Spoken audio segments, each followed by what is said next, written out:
Absolutely. That's really relevant because another one of my projects is being involved with a multidisciplinary international team on a project called Life Without Ice.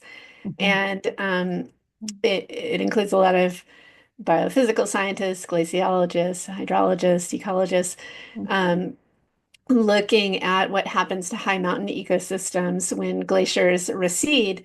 And then some of us social scientists have been looking at how high mountain human communities are responding. And it's really interesting. We've been um, interviewing folks in Bolivia who live near a glacier that has indeed gone extinct. It's disappeared. And it used to be the site of the highest glacier ski resort in the world, and the glacier isn't there anymore. Um, and the people who live there don't actually think that the glaciers can totally disappear Mhm. because it's so much a part of their their culture and their landscape that they're there and they're reliable. But they also have some prophecies about how the world will end if the glaciers do disappear.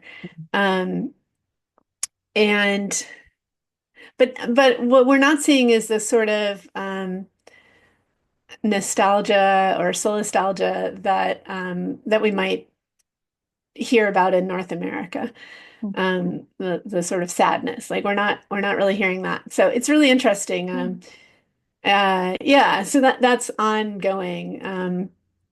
I don't think we have any firm conclusions yet, but we are really interested in that observation of local change.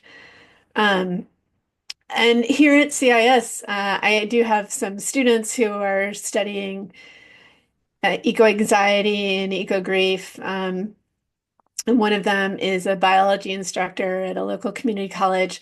And she's looking at how students are experiencing, um, or whether they're experiencing eco-anxiety as they learn about climate change and global environmental change in their classes.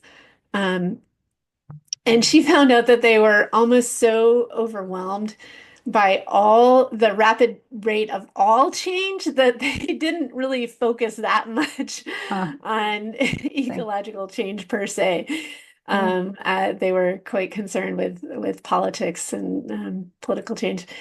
Um, Another is developing an eco chaplaincy to support people through eco grief, and particularly here in California, we notice a lot of loss from the wildfires that have been really a new um, season in our year lately in the last decade and a half or so.